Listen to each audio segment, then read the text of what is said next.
So we can get started. So yeah, we wanted to welcome everyone for this first session of the Impact Job Fair for Entrepreneurs. So this session is going to be about getting to know more about the exciting projects that we have here. All the speakers are here to explain more of their projects and how you can replicate their projects in your city. So really excited to have you all here, and thank you for the speakers to be here as well, of course. And so we just wanted to start by getting to know a bit more who's in here and yeah, what are your expectations for this session. So there is a feature actually on Zoom where you can raise your hand digitally. I mean, you can also do just like the old way of just naturally raising your hand. So please raise your hand if you're interested in impact entrepreneurship, social entrepreneurship, in general. And as I'm sharing my screen, I can actually not really see everyone, but yeah. 1, 2, 3, 4, 5, 6, 7, 8, 9, 10. I think everybody is. Everybody, yes. And we should have much more participants coming soon, so it might not be very representative, but yeah, let's say 90% at least. So now, if you're not sure what replication means, because this whole session will be about replication. So if there's anyone who's not sure about what it means, please raise your hand.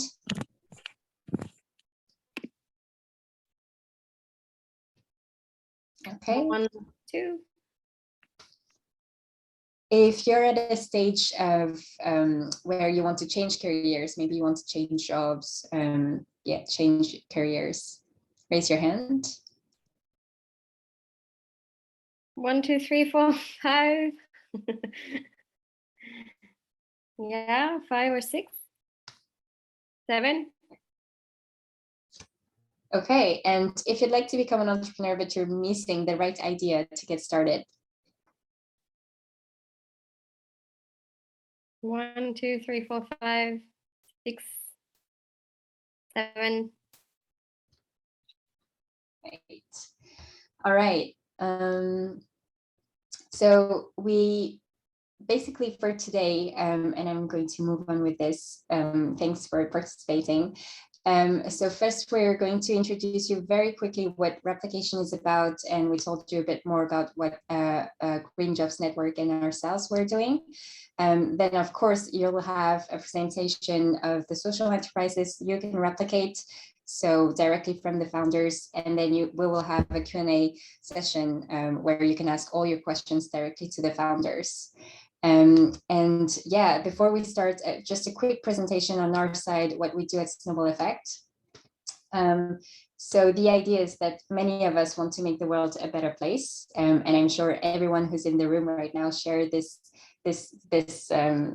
willingness to do this. The problem is if you are doing this through entrepreneurship, it can be a struggle to find the right idea to get started. And so the whole idea is, why don't we replicate projects that are already working instead of losing time, energy, and money, perhaps reinventing the wheel. So at Snowball Effect, we help aspiring impact entrepreneurs to replicate proven social enterprises to solve our challenges at scale.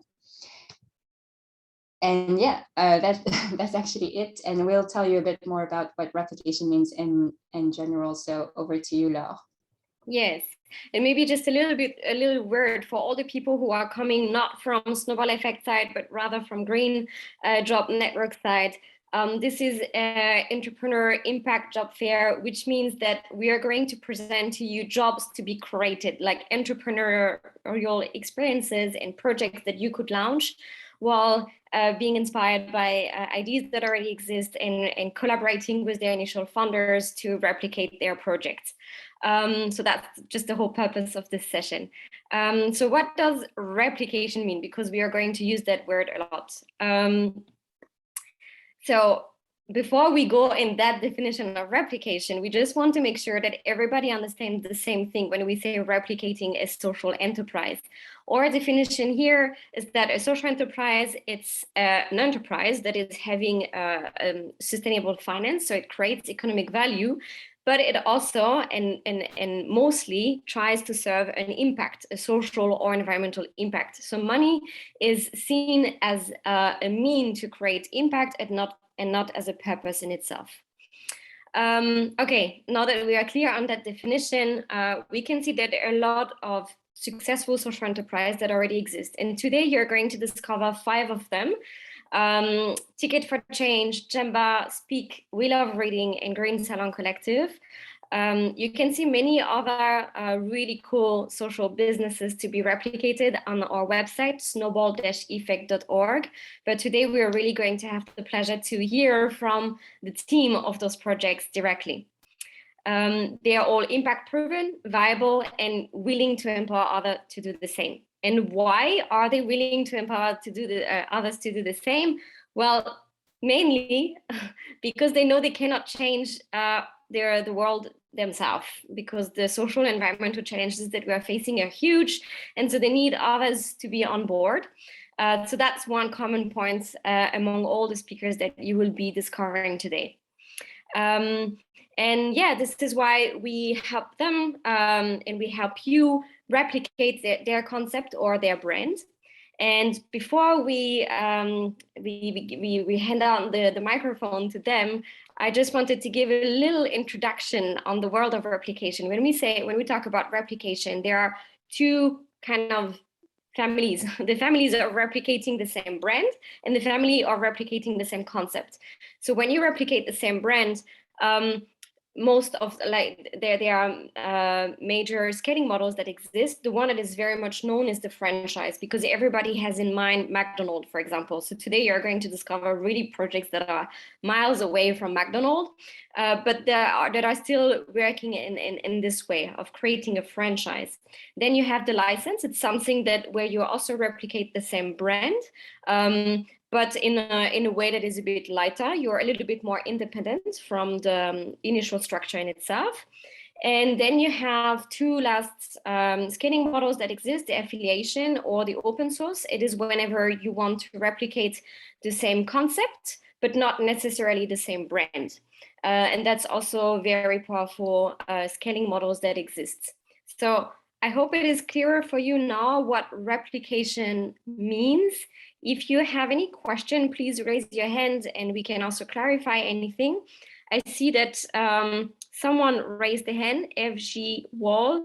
Do you want to ask a question, or is it just a mistake? If anyone wants to ask a question, you can put your mic on and just ask the question. John, do you have a question? Can we get these slides? The session has been recorded, so you can receive the replay. Okay, thank you.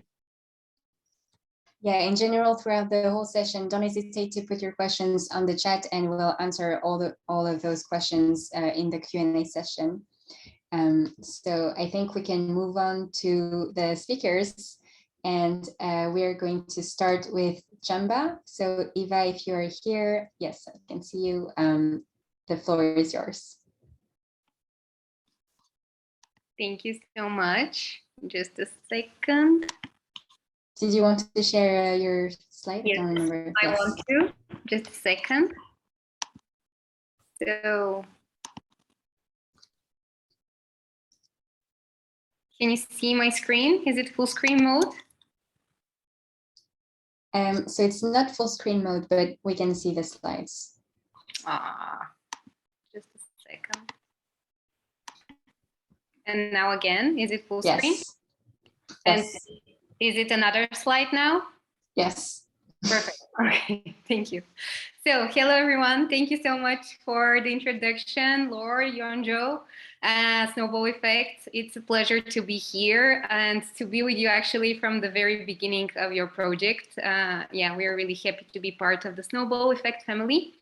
My name is Eva Tsolova. I'm one of the 2 co-founders of Jambala Career for All. And now I will start my presentation with a little bit of background information and some figures. So there are more than 1.8 billion people with disabilities around the world, and unfortunately, many of them are still affected by poverty.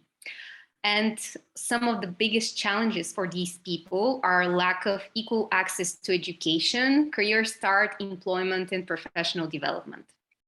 At the same time, the corporate sector and also the HR industry, they're facing a lot of different challenges too. For example, lack of qualified and motivated talents and staff turnover. In addition to that, jobs are also changing. There is also advancement of remote jobs because of digitalization, automatization, and so on. And globally, IT and AI talents are actually sold out. So this is the reason why we decided to establish Jambala. Our mission at Jambala is to support talents with different types of disabilities and also chronic illnesses to attain soft, English, and also professional skills in the tech field. So we prepare talents for the future jobs in the IT and AI industry. For example, quality assurance specialists, web accessibility experts, software developers, and so on. So we have developed actually an accessible e-learning and job matching platform for remote jobs that are helping our services. And they're already translated into a couple of languages. In addition to what I already mentioned to you, I would like to talk a little bit more about our solution. So we have a 360 degrees approach where we involve all stakeholders. So we work not only very actively with people with disabilities, but also with the corporate sector, and at the same time with NGOs and government. And to talents with disabilities, we support them, as I already mentioned, with training and capacity building. Also, we support them during the whole career, during the whole employment process, so with career assistance. And last but not least, we support them a lot with social and economical inclusion. And to the industry, which is our paying clients, actually, this is where also our business model comes, because it's very important to be sustainable and not only depending on grants or funding, different funding programs. So we have a business model which help us to be self-sustainable, and we offer different services to the corporate sector. On the one hand, we offer access to our enriched talent pool of successful graduates with disabilities. And additionally to that, we support the corporate sector with consulting, outsourcing, and recruitment services. Yeah, as I already mentioned, I come from Bulgaria. This is also the home country of Jambala. We have established the organization 5 years ago in 2017. And for this period, we managed to learn a lot of lessons. And we are very proud of our results, of the talent pool that we have, people that have been through our training programs and that are already employed. And in 2019 was actually the year when we replicated for the first time in Hungary. And in 2020, we scaled our project also in Austria. So now at the moment, we're active in 3 different countries. And yeah, as you can see here on this slide, we of course would like to continue developing our project and supporting more and more people around Europe. So yeah, we would like to continue growing Jambala, and by doing that, we would like to replicate our brand and sustainable business model, our accessible platform, the training methodology, and also the recruitment and the consulting services. And the priority countries where we would like to go next are Turkey, Romania, Switzerland, and Germany, but we're actually open for other countries also in Europe as well. And yeah, of course, from our experience so far in replication, we have some lessons learned. So it's very, very important to follow some criteria, at least for us. So on the first hand, it's important that there is a proven need for such service and project in your local reality. So to be aware that people with disabilities would benefit from such support. And on the other hand, for us, it's very important that the local replication partner has at least a little bit of a previous experience with people with disabilities, and also to be flexible and also with this entrepreneurial mindset. In addition to that, it's also important for you as potential replication partners to have in mind that it's very, very important to look and find for impact-driven investors who are like-minded and value really our mission and vision. It's very important also to be connected with the NGO sector, because that way we can each reach easier the community of talents with disabilities in the local reality. It's also good to have contact with IT academies, which can support the training programs for people with disabilities, and also the media partners who can give you outreach. And that way you can also promote your services and reach out as many people as possible. And the process of replication, that would be the last thing that I would like to share with you tonight. Yeah, our model of replication, it's social franchising. So this is what we would like to follow. And how, on the first place, we will be expecting from our potential partner to support us with research of their local reality, like competition, existing solutions, and to see together if the solution has to be adapted a bit or can be directly replicated. Then it's important to find partners and supporters, and our team is going to train the local replication partner and transfer know-how and knowledge, of course. We will also set up the online infrastructure and support ongoing offer ongoing support to the partner. And then the next phase would be to have a test period, and finally to sign the social franchising contract. So yeah, thank you so much for your time and attention. I really look forward to your question and also to the next presentations. Thank you. Thank you so much, Eva, for the presentation. So without further ado, we are going to now listen to Fry. And the questions to Eva, I mean, all questions, we can take them at the end of the presentations. So Fry, the floor is yours. We can see your screen. Okay, very good. Can you hear me okay? Yeah. Good, good. I did have a presentation to show you, but what I'm going to do is play a video in the background while I'm talking. I wanted to give people a real insight into what we do and how we do it.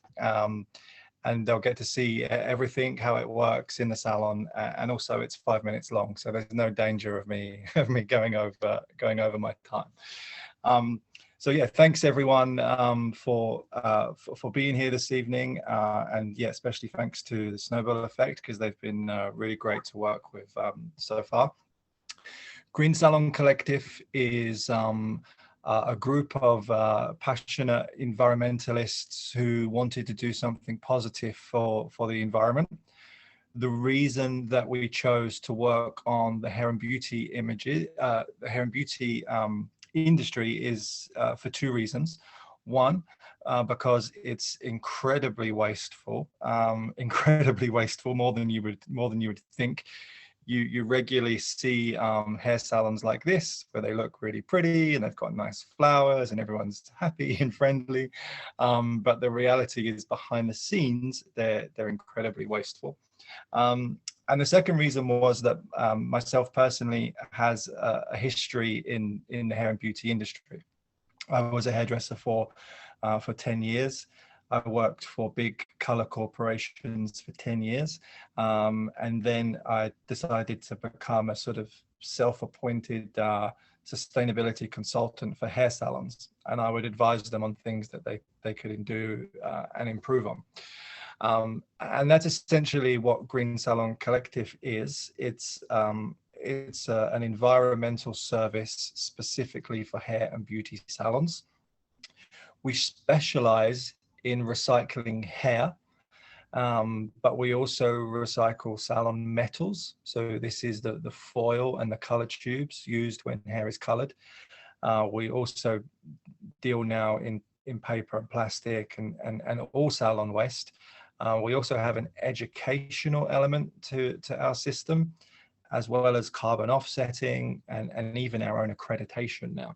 So it sounds like we do quite a lot, and we do, but don't let that overwhelm you, because the way that we started in the UK 2 years ago, and the way that I would recommend any future partners, is that we launched with just a hair recycling system. So the salons would pay to send us their hair, and then we would recycle the hair in over 10 different ways. We then added to that the aluminium foil and color tubes. You can see in the video here, myself and the presenter, we're sorting out these color tubes and foil. I mean, hair is something that I think you all know doesn't get recycled. It generally ends up in landfill unless it's very long and makes its way into a wig. But what you may not realize is that Salon foil, the color tubes and foil, is very rarely recycled as well because of contamination. In the UK, before Green Salon Collective, every single piece of foil and color tube that had ever been used since the beginning of the hairdressing industry is in landfill or is in incineration, which is just it's just an insane thought when you consider how much in volume the industry must have gone through over the last 100 years. So that's our sort of two key specialist recycling services, the hair and the metal. You can see in the video that we're in a really large premises and there's all this machinery. The way that we've done it at Green Salon Collective is that we've partnered with local waste management companies. So this means that the responsibility and the burden is not on us to have these big premises, and it also means that you're able to scale quite quickly as well. So if there is no salon recycling system in your countries and regions, and there's a good chance that there isn't, by partnering with a larger waste management company, then we're able to scale and facilitate those operations. So the team, the core team that we have at Green Salon Collective is actually only very small. I can show you here after our 2 years. This is our team. So the 6 people along the top are the full-time members of Green Salon Collective, and then we have 3 contractors down the bottom. And Lauren is the first one to take on a sort of replicator role with Green Salon Collective. We're helping Lauren to set Green Salon Collective up in the region of Benelux, specifically Belgium and the Netherlands. So what we're looking for now is people from anywhere over the world who have a passion for doing something fun and interesting, someone that can join our team and learn and grow with us, and someone who wants to do something positive. And I guess that's you, because that's why you're here on this call. So yeah, I mean, I could and sometimes do talk about Green Salon Collective all day, but I only have 5 minutes, so I just wanted to give you a flavor of the company and what we do, and the snowball effect will have a lot more details as well that they can share with you. Thank you so much, Fry. Thank you for the presentation and keeping it 5 minutes. Perfect. If you have any questions for Fry at the end, again, there is a Q&A session. And many more details about all projects that are presenting tonight on the snowball-effect.org website. So now we can go on to We Love Reading. So Rana, the floor is yours. Thank you. Assalamu alaikum. Good morning, everyone. Good evening, wherever you are in the world. I'm glad to be here with you, and I'm going to share my story. I'm a professor of molecular biology, and I think through evolution, we learn so much through stories. That's how we survived. So I'll tell you the story of We Love Reading to invite you to be part of that story and embark on the same journey, and you to become the story yourself. So We Love Reading's vision is about changing mindsets through reading to create change makers. We believe that to really solve the challenges of the 21st century, achieving the Sustainable Development Goals that the UN had put forth requires more than just Band-Aids. It needs that every individual feels responsible. Every individual feels that I am the solution and I can actually develop solutions that are sustainable by acting locally. But the idea is, how do you help every person achieve that kind of mindset, that mindset of I can? Well, we came up with a very simple way to do that, and that is what We Love Reading is about. What we do is we train youth and adults from age 16 to 100 years old how to read aloud as an art. And the importance of reading for fun, because that's how you unlock the imagination of the child and that courage and boldness to be a change maker themselves. This training, these are volunteers. They take the training either face-to-face, or now we have an online version because of COVID. It's in 10 languages. It's very easy and simple. You don't have to be highly educated. You could just be, even not know how to read. Because you could make up a story from the pictures. And through this training, you learn how to become a We Love Reading ambassador and a volunteer in your neighborhood. And in the last part of the training, you learn how to gather the children, to choose a space in your neighborhood, to figure out a schedule and how to get support from your community, and how to get books in the native language from the local culture to read aloud to the children. And even if you don't have books, you can make up your own books. So that's the We Love Reading training. And we connect all these ambassadors on a mobile app so they can learn from each other and talk to each other, and for us to know what's happening on the ground. And like I said, we went online because of COVID. And the reason we have been very successful in this model of changing mindsets so that people can feel agency and maintain their dignity is because we have the secret sauce. And this has shown very much so, especially in vulnerable communities like refugee communities, where women and men feel deprived of their agency. And now We Love Reading gives them suddenly a way through reading aloud to kids to become a leader in their own community, to be listened to feel responsible, and then to think beyond. If I can read aloud to children and make a difference, what else can I do in my neighborhood? Hence, these ambassadors become social entrepreneurs in their own right. So the impact of the program goes from not just the person reading aloud, but the children and then the community around them. And it impacts multiple sustainable development goals in a holistic approach, whether it's education, or it's reducing mental health and building resilience, or having that mindset of social entrepreneurship. We've spread to more than 50 countries around the world, and even developed and developing. So we're looking to spread, to reach every country, to reach every neighborhood, and that's why we need you. And all our work is based on research that we work with scientists around the world to study the impact of We Love Reading, whether at the children's executive function, so doing better at school with Brown University, or how stories can influence behavior towards the environment. This is other research at Hashemite University. Or empathy, it improves empathy. And this is research done with the University of Chicago.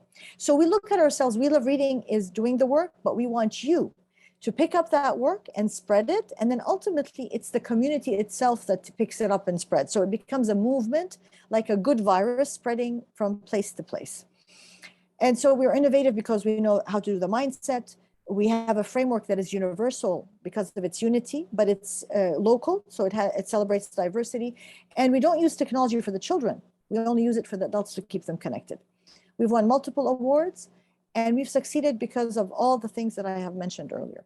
What we're looking for now is individuals who want to become social entrepreneurs in their own right, who have that feeling of wanting to help, and they can take our program. So it's more of copying, it's not branding, it's taking the concept and implementing it within their own community, within their own culture, either at the level of reading aloud to their own children, or creating an entity, inviting people from their neighborhoods to take the training and become ambassadors. And you, the social entrepreneur, would take care of them all.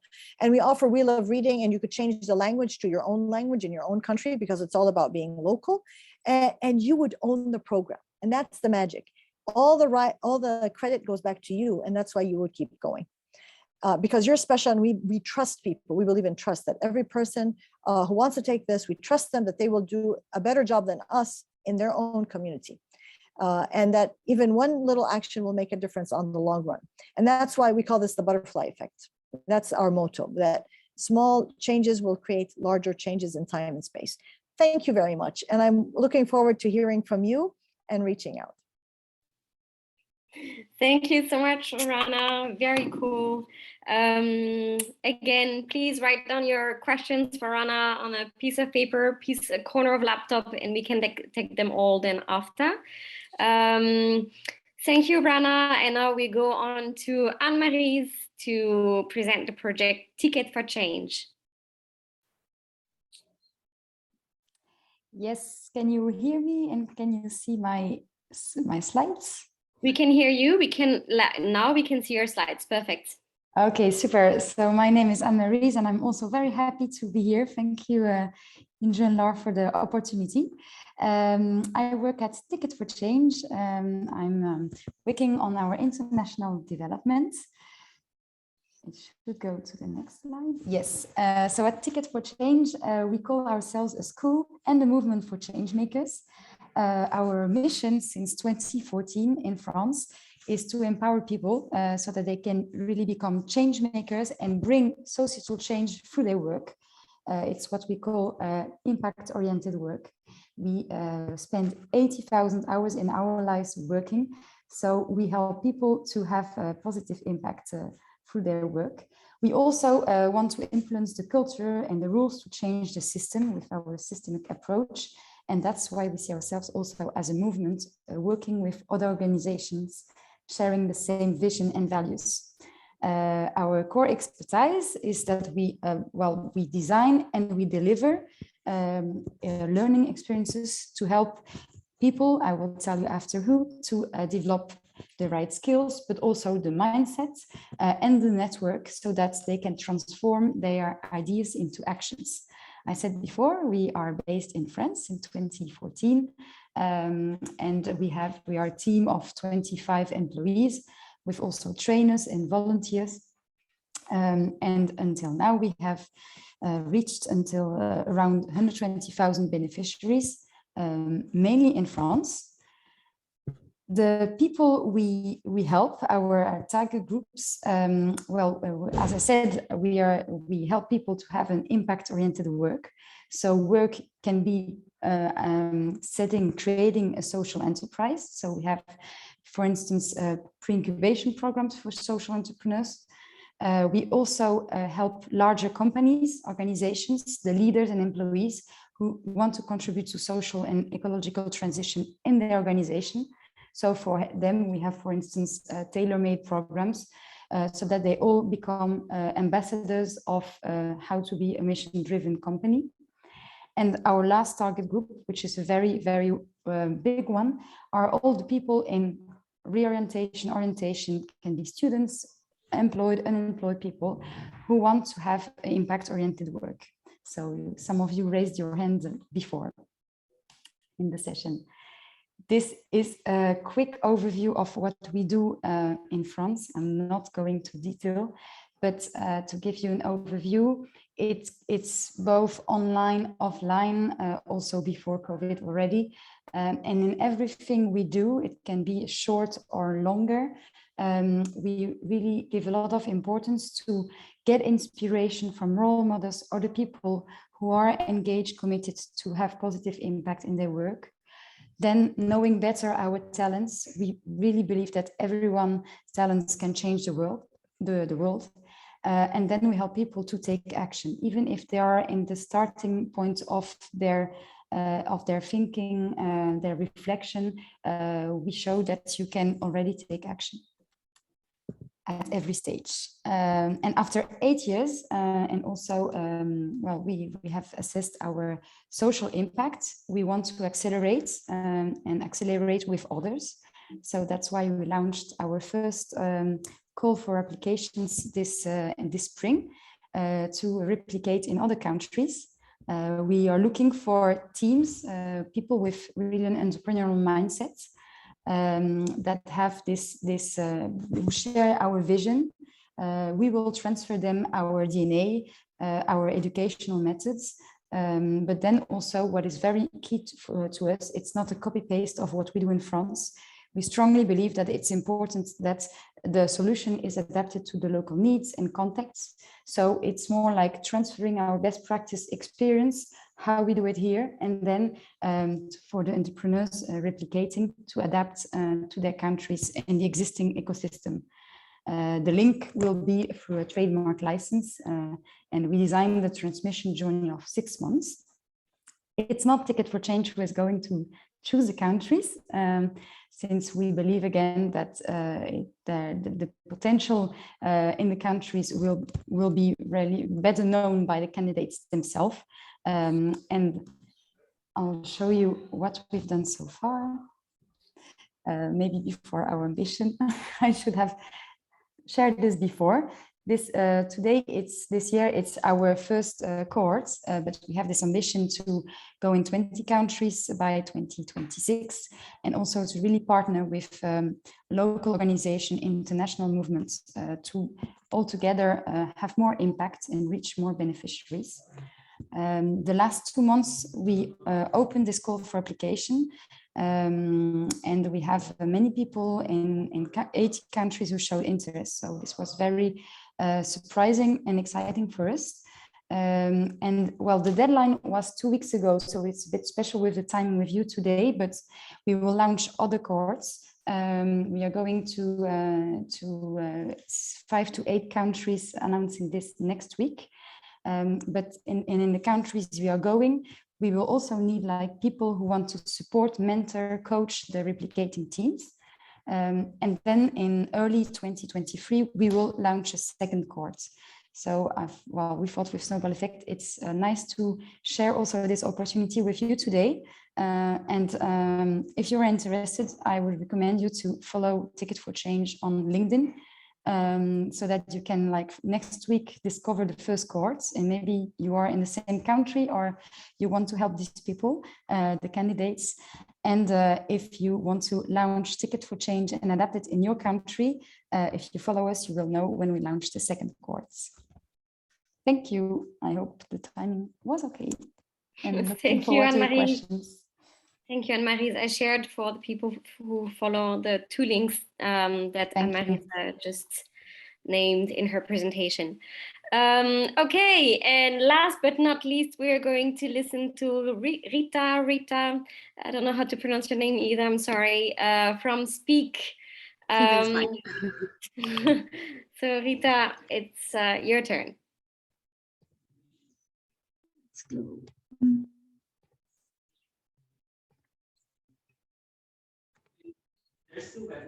Can you all see my screen? Yes. Yes, okay, good. Hello, everyone. I'm here representing Speak, and I'd like to present you this project of social inclusion and also the opportunity for you to take Speak to your city.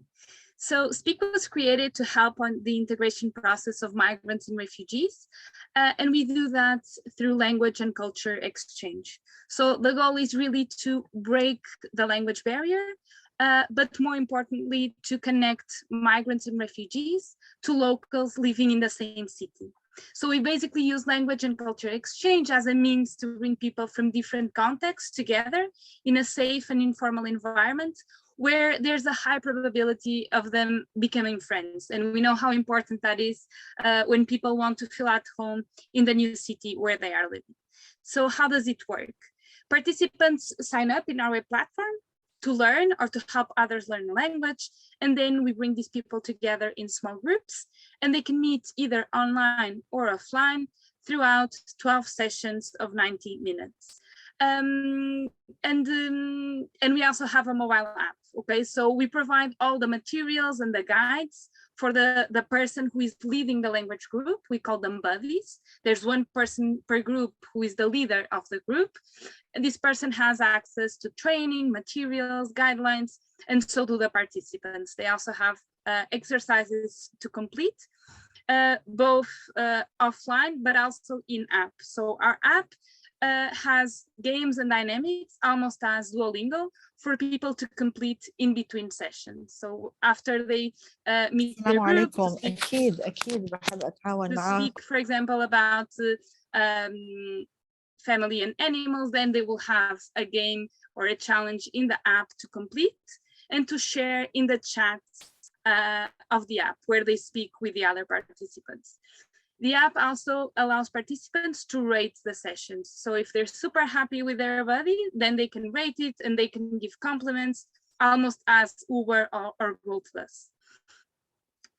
We are now more than 50,000 members in the Speak community on a global level. We have organized more than 3,000 language groups of more than 40 languages, and we have people from over 200 nationalities. These are the cities where we are present in the Take Speak to Your City model. And so we would like very much to grow our networks in these countries, but we're more than happy to also start Speak in other countries. The majority of these cities work in the model of the Take Speak to Your City program that I will explain in a bit. We have only 3 cities that are managed by the central team, so that we also know how things are going on the ground, and we can experiment new products and new features in our cities.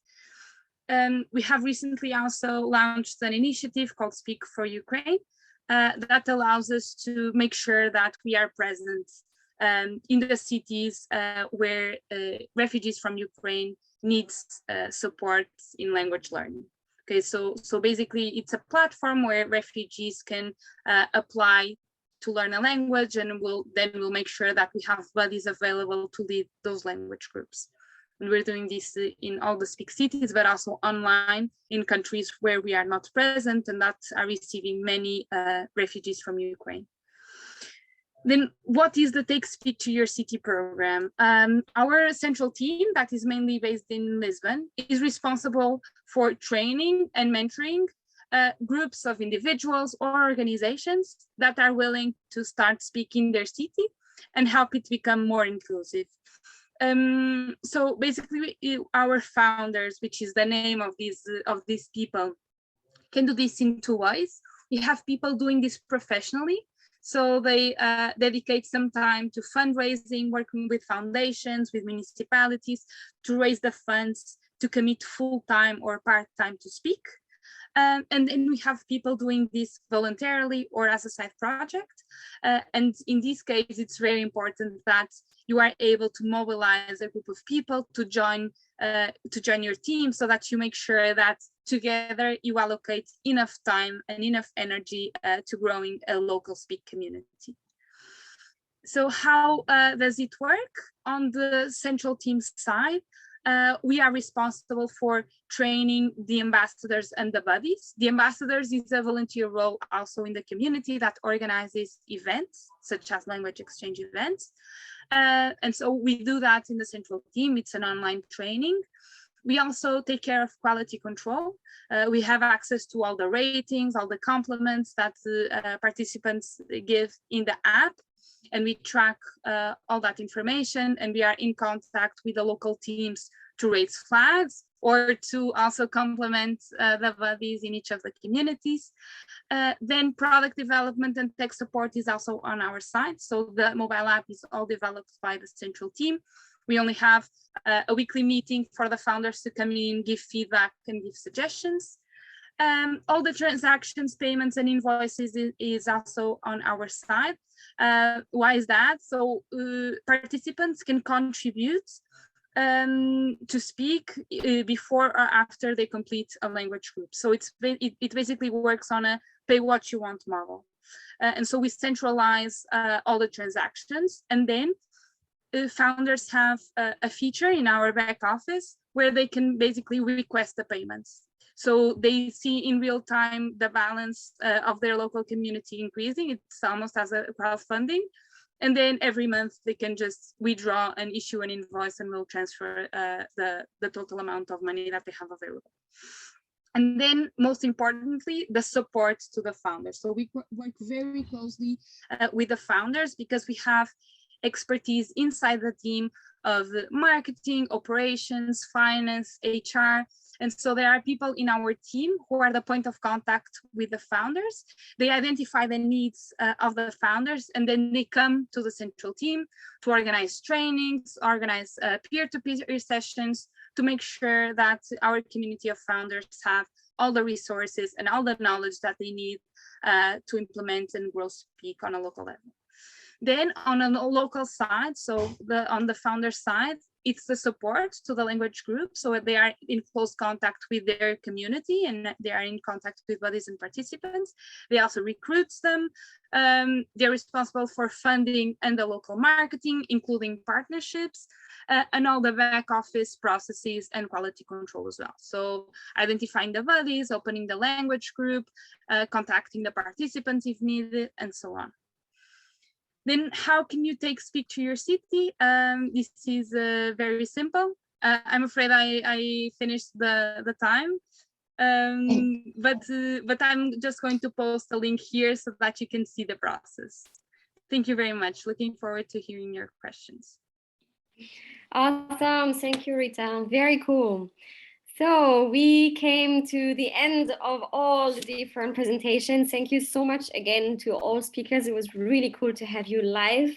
So now it's an open Q&A session for any of you who would have questions, either for all of the speakers at the same time or for some specific projects. You can really, like, now's your time. You can write it in the chat, or you can put your mic and your camera on and ask your question. It will be even nicer.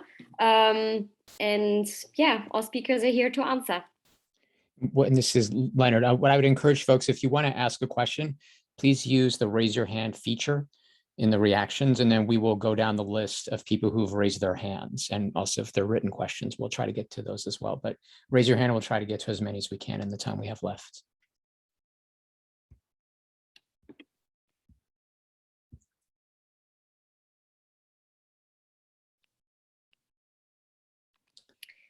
Maybe before some first question come, because maybe it requires a little bit of brain juice. I have a question for all speakers. Can you share with us maybe one positive thing about your everyday life of working for an impactful organization or being an entrepreneur? One thing that you just particularly like about your life? Rana. I think when you do what you love, you don't go to work. You have fun all the time. So that concept of work goes away, and then you invest all your passion, and the quality of what you do rises. And there's a famous saying: if you do high quality work, people will come to you. You don't have to go and find people. People will come to you, gravitate towards you, because of your positivity and your high quality of work. Awesome. Thank you, Rana. Yeah, Anne-Marie?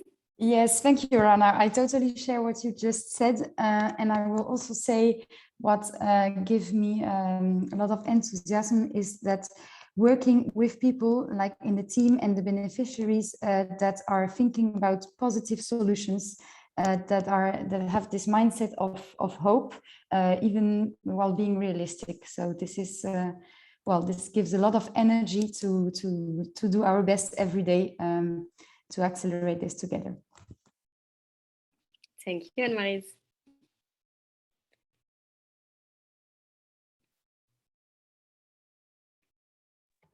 I can also share. I think that's what motivates me the most are the impact stories in our community. So every day we receive testimonials of people who are very, very close friends and that support each other, and they met at Speak. So and these friendships are crucial for the people that don't have a support network in their new country and their new city.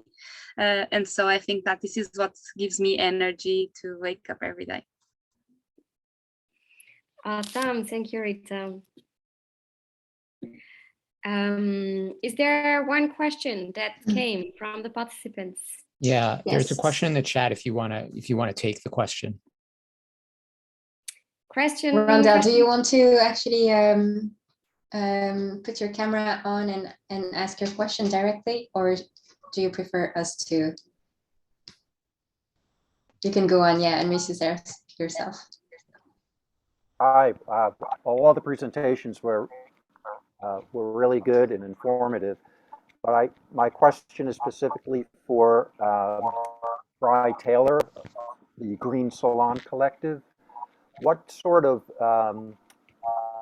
recycling infrastructure is necessary in the municipality where a collective would be located, specifically for the foils and the coloring tubes, which I assume are plastic, or are they coloring tubes generally another material?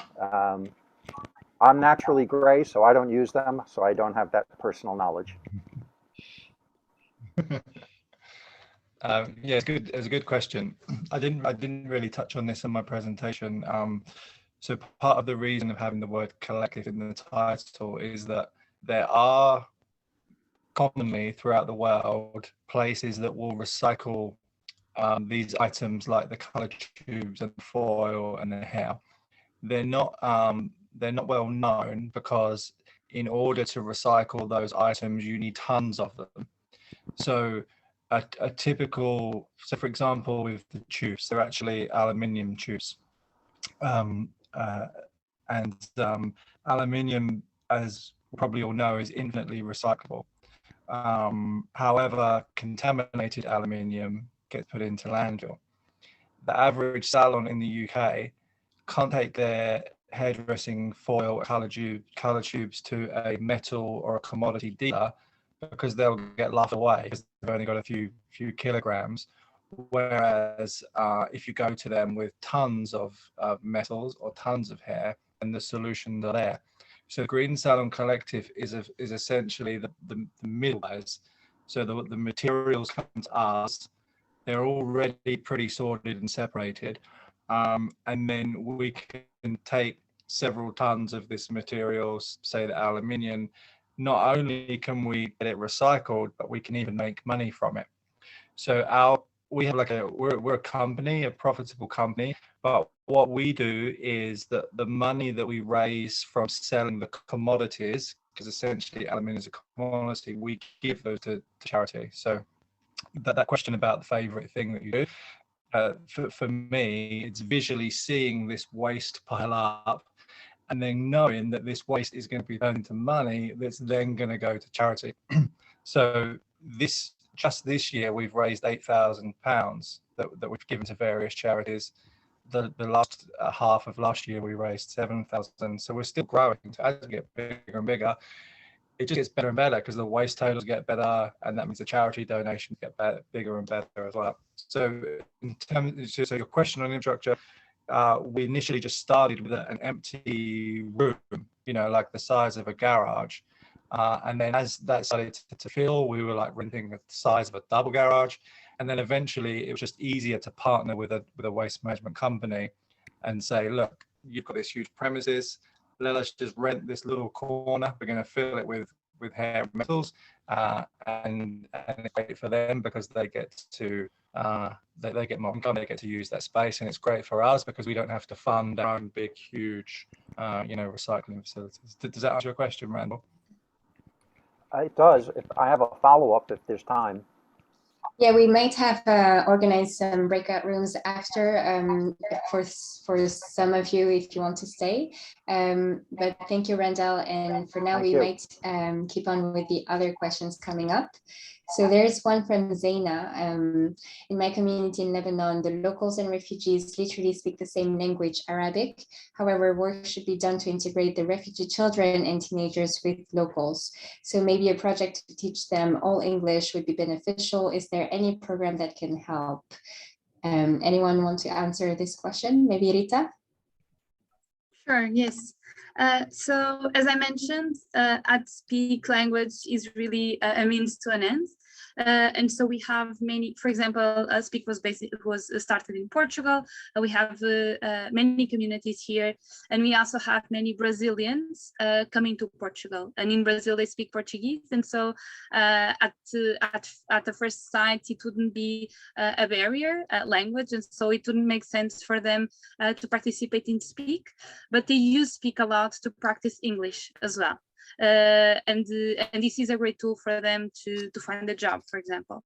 And so for sure, if Speak can be a tool to promote the integration of both local and refugee children in Lebanon, then English is a great way of doing it. Yeah. Okay, thank you. Thanks. Rita. Yes, then we have a question from Anne. Anne, do you want to take your mic on and just, are you interested in one specific project?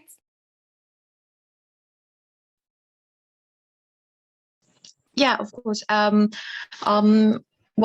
no, all of the projects. I want to get like a better idea on how like all these different franchisee relationships work. Like I understood some are also financial, like there's a real franchise situation and the franchisee has to pay their due to the franchisor, but some are just brand related. So can we like detail that more like in numbers?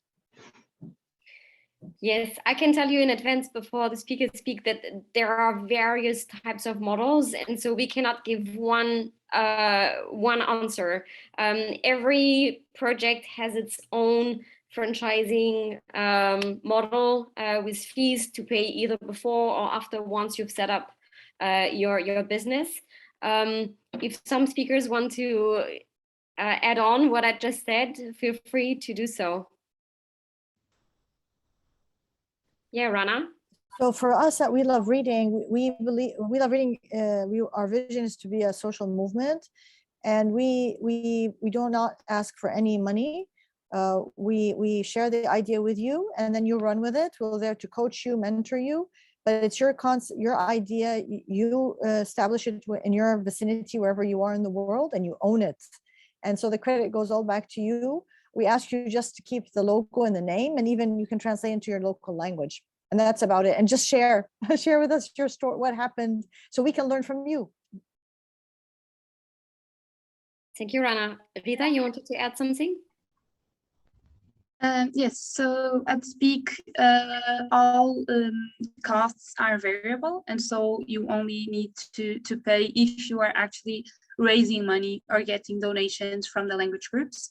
Again, on the donation side, it's a fee of 25% that you have to pay to the global team, and when you're doing actually fundraising, then it's 15%. There's also a commitment fee that we charge in the beginning of 250 euros, but then there are no more fixed costs. Thanks. I just wanted to say, because it's already 7 p.m. Central European time. For those who need to go, who have other appointments, feel free to do so. For those who can stay, we're going to take other questions, and of course have the speakers answering the questions if they can stay as well. But for those who have to leave now, yeah, just wanted to give you a heads up and say thank you for coming. And to also add, we will be sending an email with the link to this recording, and also contact information, of course, but also how you can keep the discussion with the different speakers who presented today. But now we have 15 more minutes if some people have more questions for the different speakers. And Anne-Marie, I think you were also raising a hand. Yes, I can also share for the question of the fee. In our case, it's a brand license. So the replicating teams will be able to use the Ticket for Change brand, and we will offer the best support we can. I won't detail here, but since you asked the amount, it will be 3% of the annual budgets of the replicating teams. And for this year, the training is for free, since we found some partners who finance this. And for the next cohorts, it will be around 2,000–3,000 euros for the 6 months. So we do our best also to reduce this fee. Thank you, Anne-Marie. So I think now we have a question from Hauda, if I pronounce well your name, to Rana from We Love Reading. So Rana, if you want to take the question, which is in the chat. Yes. So the question is, how do we adapt in developing countries versus developed countries the program for those who want to take it and start it in their own communities? And if we considered cross-country and across different cultures who might speak a common language. So our concept, the way we've done it to solve that problem is that any person who takes, whether you're taking the training and you want to start reading aloud to the kids, that level, or you want to be an individual who gathers people to take the training and they start reading to the individual, so either one, you take the training in your local language. Our training is already in 10 languages. And if you're in a country where the training is not in that language, there's a 7-pager, you help us translate it, and we turn the training into your own language. So it's very, very rooted locally wherever you are in the world. And in it, there's even a module on how to, if you don't have children's books, how to choose a good children's book. And if there aren't any in your language, there's a module on how to write a children's book, especially if it's an indigenous community from New Zealand, for example, where there aren't any books for children. So that's all within that training. And then you, in your community, you only have the general framework of what to do. You do with it whatever you want. You choose the place, you choose the time, you choose how to gather the children, because you know your community better than us. So the concept is that you have to be from the community, rooted in the community. And so you become that leader who just takes the bare framework of our program and then tailors it to your own context. And that's why it reflects nature. The unity of nature, that we all have the same DNA, right? It's the same framework of a program, somebody reading aloud to kids in a local space in your native language. But it celebrates diversity, meaning you decide everything about that.